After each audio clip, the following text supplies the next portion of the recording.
And I'm trying to get everybody, acclimated once again to talk basketball here. So I figure I'd start off with a horn going off for 7 minutes, but my voice already hurt by doing that.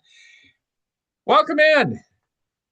It is the stand-up of Scott and Mark. Just kidding. It is the Unash and Dukes podcast coming your way here on our YouTube channel, Unash and Dukes podcast. Just type that in when you go to youtube.com. You can also go to crmlivesports.com. And either place gets you to our former podcasts. You can view those, listen to them at your convenience. We do appreciate it. Links also available at Facebook, on X, on Instagram, wherever you may be shopping out there for your social media content. We are out there. Scott and Mark with you, presented by Emel's Hideaway on First Avenue Southeast in Cedar Rapids. They're right across from the Lindale Mall next to the Home Depot, open at 4 o'clock Monday through Saturday.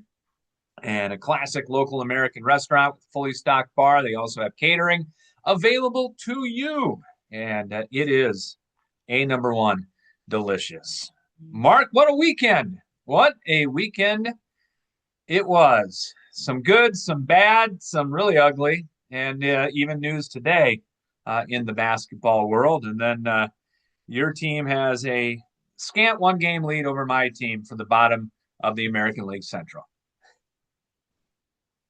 Yeah, we are not going to talk baseball today because nobody cares except you and I. But um, yeah, it's the month of shining moments. And boy, that game last night between UConn and Duke, it was an ultimate shining moment. But others weren't able to, have their day in the sun, so to speak. And now we've got a Final Four, and half of which is the Big Ten. And uh, I don't know if I don't know if interest diminishes throughout the tournament as you get through round and round and round.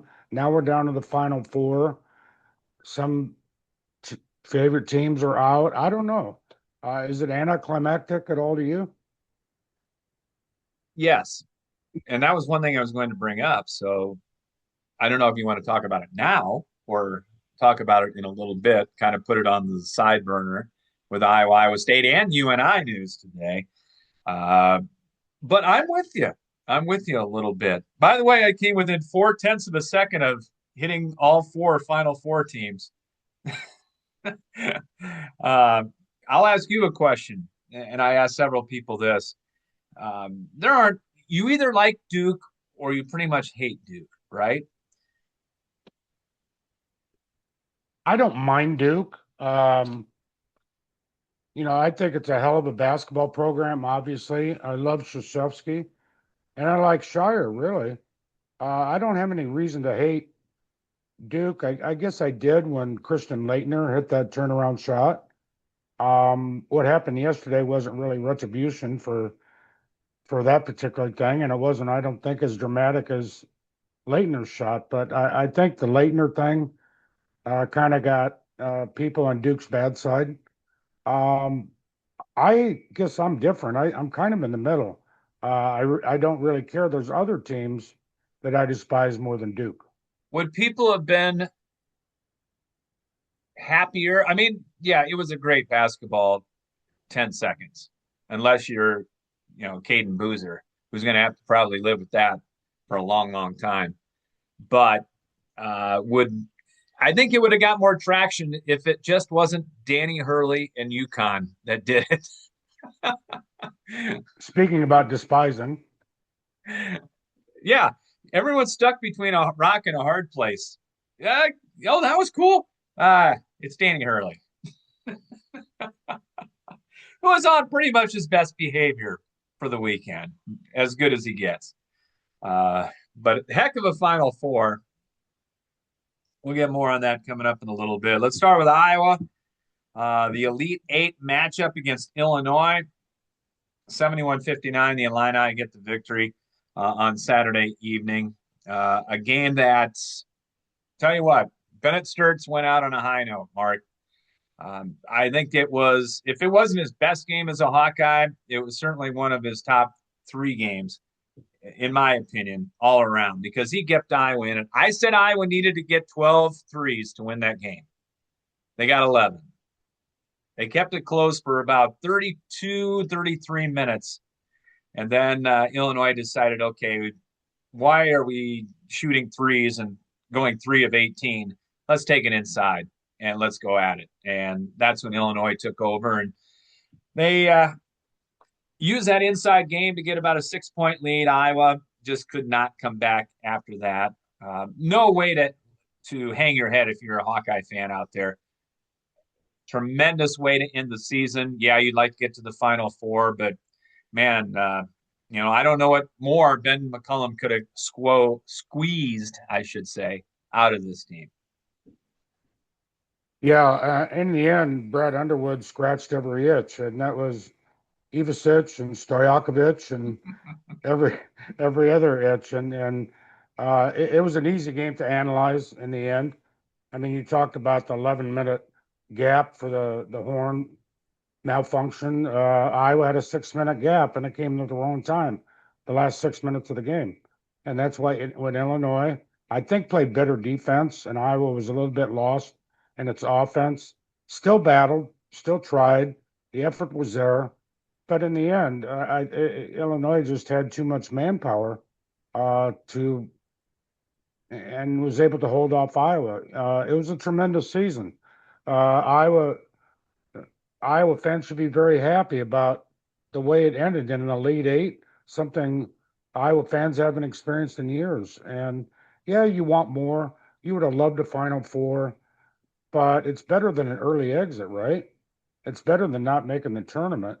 I think Iowa fans should be and I think they are very grateful about the way this season turned out, especially the way the regular season ended in not so great fashion. But Sturts was tremendous, and the thing you have to wonder now, is this a one-off or is it a springboard? And people talk about the foundation being laid. We're not going to know whether this is a one-off or a springboard for a few years. Um, what if Iowa doesn't make the tournament next year for whatever reason? What if it goes to the Final Four next season? We just don't know. So many things need to happen between now and then, but to say this laid foundation is also to say Tom Davis laid the foundation with the '87 team. Well, they never made it back to the Elite Eight.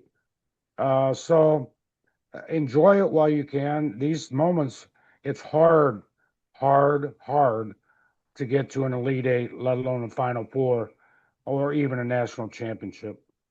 It is. And speaking of laying the foundation for future Iowa teams, we don't know what's going to happen.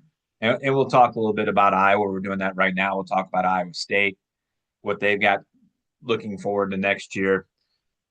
You don't know because you don't know about the portal at this point. You don't know who's going to go into the portal. You can have a pretty good indication of the amount of players that would be coming back. I guess if you look at Iowa, the fact that Ben McCollum, and though it was Division II and 1 year at Drake, hasn't lost players.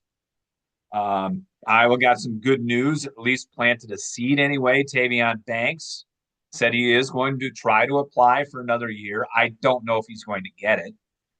I On think what basis? I don't I understand don't know either, but there's got to be that. some, codicil and the whatever out there that he thinks he can get another whatever.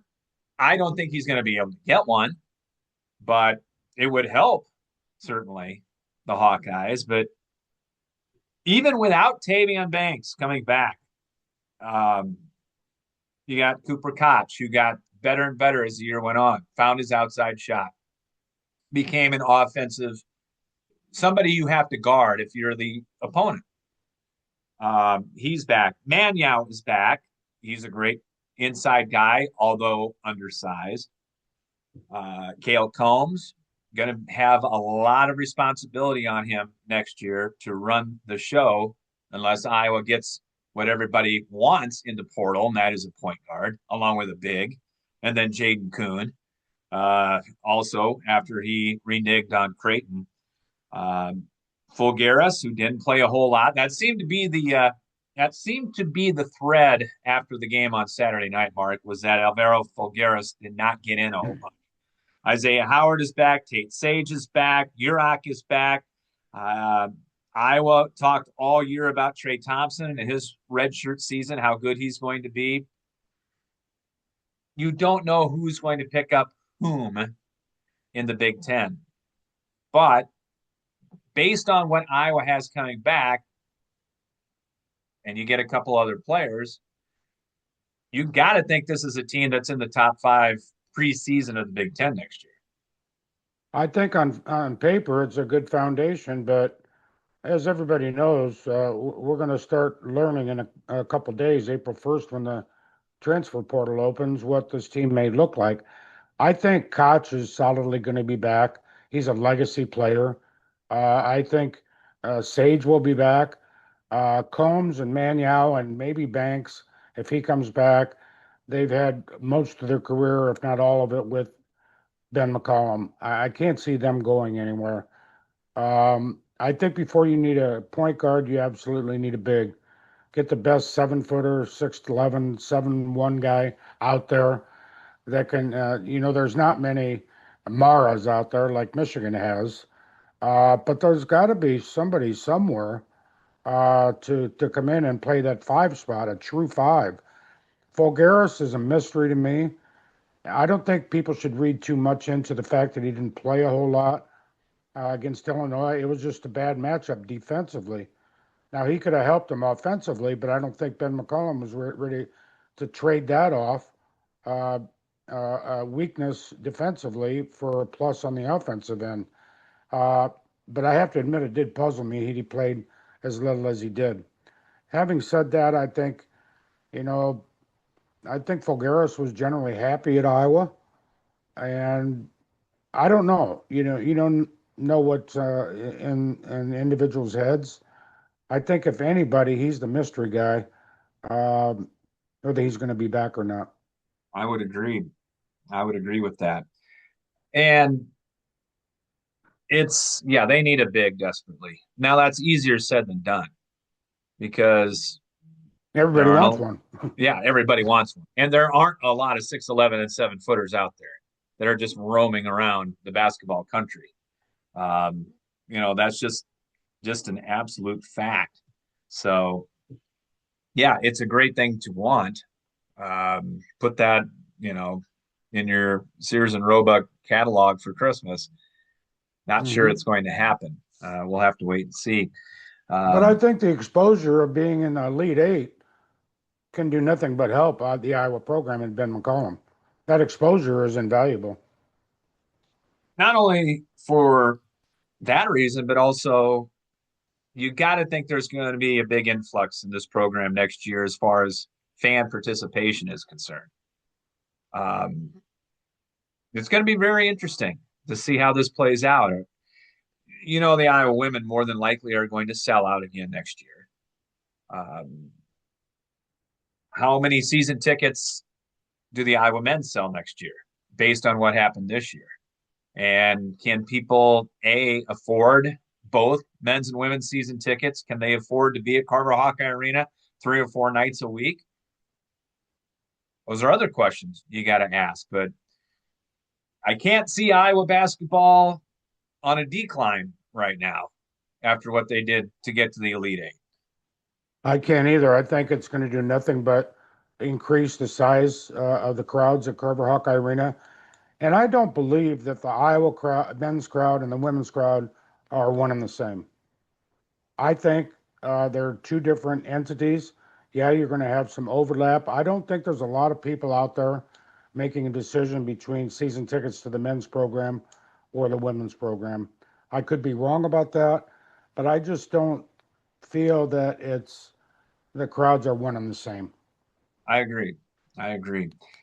Big thanks to Emil's Hideaway, our presenting sponsor, First Avenue Southeast in Cedar Rapids, right across from the Lindale Mall next to the Home Depot. Thanks as well to Bim Ritter Sportswear, 817 2nd Avenue Southeast in downtown Cedar Rapids, your one-stop store for screen print and embroidery. Hunt Graphic Innovations, if you're serious about Creating an eye-catching website? Need assistance in graphic design for print, newsletters, posters, signs, or banners? See Todd Hunt at Hunt Graphic Innovations. Thanks as well to Kurt Gustafson Agency of American Family Insurance. Kurt on Johnson Avenue Northwest in Cedar Rapids, right across from the Johnson Avenue Hy-Vee. And last but not least, big thanks to Dr. John Woolner at Epiphany Dermatology. He is on Council Street Northeast in Cedar Rapids as we have an 81-degree day today. Good chance to get that appointment set up and ready to go to have peace of mind for the summer. Yeah, exactly. I've been checked out. That's the Iowa story. Rosie, if you will. I'll ask you, Mark. And I had somebody pose this question to me earlier today. Was this a successful season for the Iowa State men's basketball team? I'll ask you. Um, I think it was more successful than not. I think you have to obviously factor in Jefferson's injury. I don't think we really know, and unless Jefferson would have been healthy, I'm not sure they would have beaten Tennessee anyway. I definitely don't think Iowa State would have beaten Michigan. So, what were your expectations going in? I mean, this is a team ranked in the top five at various parts in the season, and it didn't finish in the top five. It didn't go to the Final Four. I wouldn't classify it as a disappointment by any means, but maybe a tad underwhelming. And it's just a shame, and it happens. You got to deal with it. That Jefferson got hurt and could not be back. We talked on Friday the possibility of him playing, and I don't think either one of us thought the chances were very high. And it Although I didn't said I happen. thought he'd play. Yeah, I was trying to make you look good there, Scott, but I know. I thought it was remote. Uh, and he didn't play, and it hurt Iowa State a lot, not only physically but mentally, I think. But I think, how can Iowa State fans complain? I mean, it was a heck of a year, heck of a run in a very, very tough conference in the top end of things, the top 4 or 5 teams. So, to answer your question, I wouldn't classify it as a huge disappointment, but maybe slightly. And that's the way I kind of worded it as well. And that's kind of a cop out a little bit, but it's, yeah, you wanted more. I mean, this was the year Iowa State, especially the way they started, was okay, Elite Eight at least. They didn't get to their seed. They were a number 2 seed. Yes, the Jefferson injury played a lot into it. Did it play 20 rebounds into it and 6 or 7 missed free throws into it? Tennessee was a tough, Sort of got mentally. exactly. And Tennessee was a tough matchup. We've talked all along. We talked for years on the radio and on the podcast. Basketball is matchups. I think Iowa State much rather would have played Virginia, wanted to play Virginia instead of Yeah. Tennessee. Tennessee was quick. Tennessee had athleticism. They had bigs. And whether Jefferson was in there or not, I think they would have struggled a little bit against this team. And they did struggle a little bit. They guarded Momcilovic, and that was a problem. Somebody had to step up for Iowa State. Um, Heisey had a heck of a run with Jefferson out, and Mhm. he ended his career brilliantly for Iowa State. But Milan could not get shots off against that defense and did not make his first 3-pointer until what, 4 or 5 minutes left in the basketball game. They had to have him, and they didn't get him. Yeah, spot on there. I mean, as Momcilovic goes, largely Iowa State goes, and you don't want to blame it all on him because Heisey took up some of the slack, and Taman Lipsey really went out on a high note too. Got tremendous admiration for that guy coming out of high school and going into his hometown school and doing what he did. Uh, he just had a tremendous career. May not translate to the next level, but who cares? He had a tremendous career. Just missing Jefferson again. I think it was not only physically and the rebounding. I think they probably would have had trouble anyway with him on the floor, but there's a mental thing, not having your leader out there, a guy who is All America by some organizations and could very well be a first round draft pick. And now you look at next year for Iowa State. This is going to be a much different looking team for TJ Otzelberger. Well, that's the first thing. Yes, TJ said all the right things last week. That doesn't mean North Carolina is going to not continue to come after him. I think he's going to stay in Ames. I think he's going to be in Ames. But there's no Jefferson next year. There's no Heisey next year. There's no Lipsy. Maybe the biggest loss of all is Momcilovic going to go into the NBA draft? That's the question.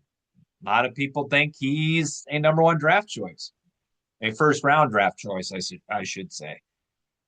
Despite an off game against Tennessee, he's got the best little step back floating turnaround of anybody in the draft. Um, guys that are what 6'8" and can shoot threes like he can. Led the nation in 3-point percentage. That's the first thing you got to ask. Iowa State has a couple really good recruits coming, but you know that TJ Otzelberger is going to hit the portal hard. He's got to get at least one big, if not two, maybe a point guard. The grocery list is long for TJ Otzelberger. Well, if your head coach doesn't hit the portal, you're in a very small minority these days. Matt Of Painter. course, he's going to hit the portal.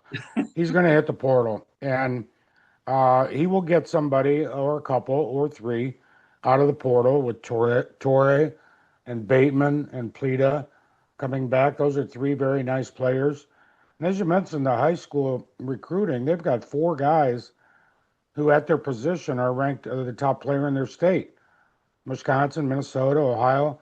Um, and whether Momcilovic comes back or not, I think it's really smart for him to test the NBA waters. I think most places I've read, he's like a middle second round pick, but somebody may like him in the first round. You never know. And to get that information, get evaluated, and then make a decision about returning, I think it's so smart to do. Peyton Sanford did it. Many others have done it.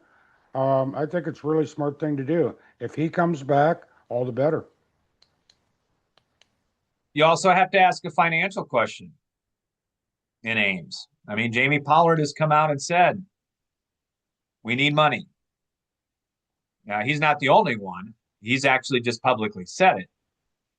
Is the NIL fund going to be as big next year as it has been in the past for Iowa State men's basketball? I think that is a valid question, Mark. It is. I think it's a problem for every program. And as far as Iowa goes, we really don't know. Most schools in the Big Ten have disclosed what they're spending on football and basketball. Iowa has not done that. And I wish that Iowa would. But I think it's a problem for every school, especially, at Iowa State when Jamie Pollard said there was going to be an arrears, significant arrears for the next 5 years. That's an issue. Uh, Ending the gymnastics program isn't going to put millions and millions of dollars back into your coffers. So you got to make cuts, painful cuts in some respects. Whether Iowa State does that, I don't know. But it's an issue for everybody these days. It is a very big issue, and Arizona's not going anywhere. Kelvin Sampson's going to reload. DeBonsa's not going to be back in Provo. We know that. So BYU probably not going to be quite as formidable, but it's still the Big 12 in basketball, and it's going to be very, very, very, very tough. Speaking of tough, I got to say surprising news, but then the more I thought about it, Mark, I don't think it is real surprising. And it kind of goes hand in hand with how we started off things. Are you still interested in the Final Four now that it's down to the Final Four and it's basically blue bloods again? A lot of writers this weekend talking and writing about the fact that this is the way the NCAA men's tournament is going to be kind of from now on. You're not going to see the George Masons. You're not even going to see the Butlers anymore. It's last year was four number ones. We came real close to three number ones and a three this year, but it's two ones, a two, and a three. It's turned into the yes, we've got good high school recruits coming in, but a lot of portal guys, a lot of one and dones, a lot of blue bloods.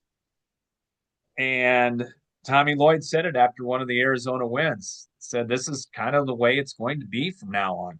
With that in mind, Ben Jacobson leaves Northern Iowa and Cedar Falls after 2 decades today to go to Utah State. And people are wondering, first thing I read was Utah State. I mean, why Utah State? And the more I thought about it, in this new world of college basketball, Utah State was a 9 seed this year. They won their first round game um, out of the Mountain West. If you follow college athletics, you know that several of the bigger teams are leaving the Mountain West to go to the brand new pack, whatever the heck they're going to call it 10, 12, whatever. 12, okay, 21. Could uh, be one day. Utah State is pretty much now the big dog in the Mountain West, along with Alford and UNLV. But Utah State spends a lot of money on their basketball program. We Iowa fans saw a couple years ago, hey, they don't spend a heck of a lot on the Utah State football program. Let's put it that way. Chance to be the big dog in the maybe a league that gets, they're going to get one. More than likely, they get two, sometimes three bids. And I think that Ben Jacobson realized in the last couple of weeks that the Mo Valley, against my better judgment, Mark, is a one bid league from here on in. And UNI just doesn't have the NIL the Utah State does. So why not go to Utah State and try to do really well? Yeah, I had much the same reaction when I first saw the news. I said, wow, really? It was like Mark Farley retiring. Really? This is pretty big news. And why is he doing that? Um, it makes more sense now that I've had a few hours to think about it and look into it. I mean, obviously the Pac-12 is much more prestigious and has more money than the Missouri Valley.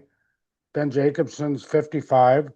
He's got several very good years left. His kids are, uh, if not out of college, almost out of college.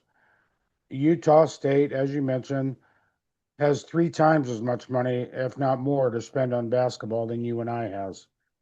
And frankly, Utah State won 29 games this year. You mentioned they won in the first round of the tournament, got beat by Arizona, gave Arizona its closest game up till now in the tournament, 12-point margin. But Utah State, I know you pay attention out there to the Mountain West, but not a lot of people do. This is a program that's been in the 6 or 7 of the last 8 NCAA tournaments. It's a really good program. And in Logan, Utah, basketball is it. So it's an interesting move. And I also think if I'm Ben Jacobson, I'm wondering how, where the Missouri Valley Conference is going to be in the next 5 years. So uh, hats off to Ben Jacobson. What a tremendous career. We don't need to cite all the statistics. I think everybody knows them. Certainly had a one shining moment against Kansas. But it's an interesting move. And uh, I guess in the end of the day, a few hours after I've seen the news, it doesn't surprise me. No, it doesn't. You got a lot better chance to getting into the NCAA tournament in the Pac 12, 10, 9, 8, whatever, than than you. I think Ben Jacobson came down to the realization, Mark, that the Mo Valley is now a 1 week season, is basically what it is. And this year, UNI conquered it. Belmont lost. Belmont's coach is out. He's going to Kansas State. Ben Jacobson has said it before that, and others have said this, that the top players in this league, the top coaches, every year, you're, it's basically a minor league for the power conferences. Look how many of those Mo Valley players. I mean, we talked to Kevin Lehman before. The entire first and second team Mo Valley last year left. You got to redo everything every year. And at 55, I think Ben Jacobson kind of threw up the white flag and said, enough. I can't do this anymore. No, and plus the facilities and the money are not great at UNI. I've been trying to battle getting a facility for a number of years. So I think as a point in time in Ben Jacobson's life, and I think most people go through it, um, you know, should I take that next step? And this is the time that I found it interesting that there was no buyout in Ben Jacobson's contract. No buyout whatsoever. Contract just said if you want to leave, go ahead and leave. Not thinking that Jacobson was ever going to leave because he pretty much had a lifetime contract. But again, I think Ben Jacobson at 55 reached a point in his life and his career that said now's the time. And I think it's a great opportunity. It's not a blue blood by any means, but it's a really solid program. And as you said, you're going to have more chances to make the NCAA tournament. Yeah, they will. And yeah, I think I aired earlier saying that they're going to stay in the Mountain West, and I apologize. They are going to the new Pac-12. They were in Hmm. the Mountain West. That's what I was trying to say there. So Hmm. the new Pac-12 is Oregon State and Washington State, Boise State, Colorado State, Fresno State, San Diego State, a lot of states, Texas State, and Gonzaga. That's the biggie. You beat Gonzaga once in Logan, Utah, you're looking pretty good. St. Mary's did it for how many years? Hey, if you don't think this is true, why did Randy Bennett leave St. Mary's after all those years to go to Arizona State? Because he knows the West Coast Conference is now one bid league without Gonzaga. You know, Santa Clara had a You know, great year. San Francisco did last year, but it's a one bid league now. it is. And I think Utah State maybe wanted to try to find some stability too, because it's had, what, four coaches in the last 5 years? Mm-hmm. Uh, Hop to Cincinnati, go to this, that they've been through the coaches and maybe wanted some stability. And uh, what more stand-up guy than Ben Jacobson to lead your program? I mean, he's highly regarded not only by us, but his peers, everybody from Matt Painter to, uh, you know, everybody commenting on the move today. And it's a little bit ironic that a guy that might have been a candidate 5 years ago won't be now because he's in the same league. He'll be in the same league. And that's Ali Farouk at Colorado State. At Colorado State. But had this happened 5 years ago, he'd have been on the list. You might have been the coach. Yeah. I think he would have been the coach. Speaking of the coach, sounds like leading candidate is Seth Tuttle, former UNI Panther, former West Fork Warhawk, Seth Tuttle, uh, who's learned under Ben Jacobson and others. And I think that'd be a good move. Um, you know, grow from within.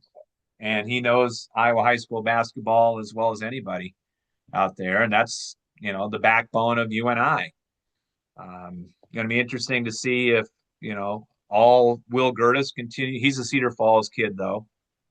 Does he honor his commitment to UNI? I would think he would. But, it's, Especially are if they they going to hired the have, Cedar Falls coach. right? Are they going to have people leave? Are you trying to put Ryan Schultz as the new coach of UNI?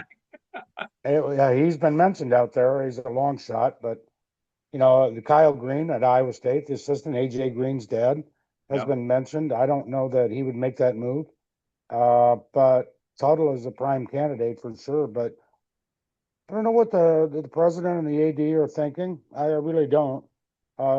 Tuttle seems to be a guy that, he's a Panther, knows the program, and he's very connected. So we'll see. Tough shoes to fill, much like Mark Farley's were.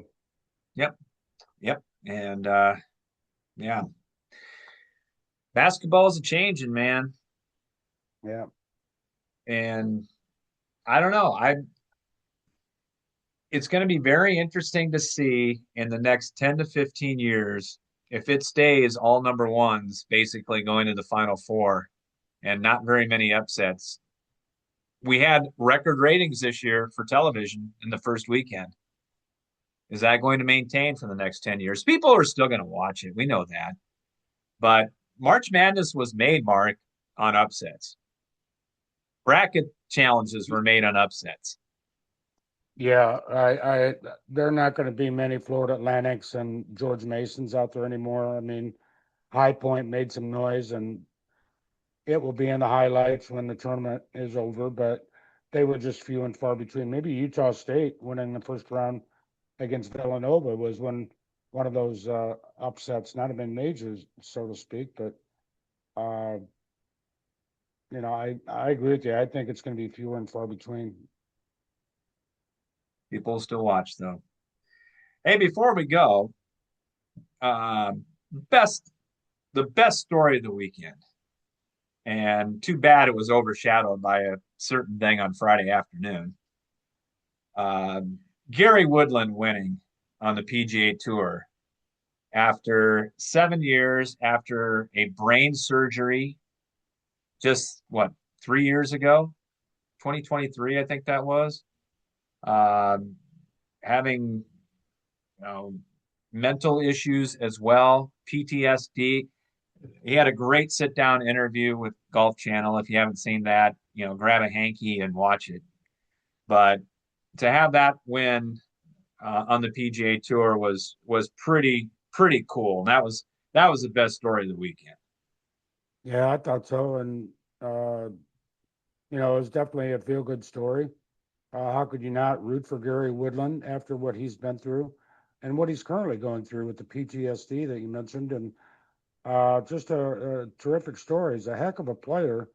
Uh, before that, won a major, and now he's going to be in the Masters and all the high profile tournaments. And he's actually been playing fairly well recently, but it's tough to win out there. And he won convincingly, and it was just a great emotional story.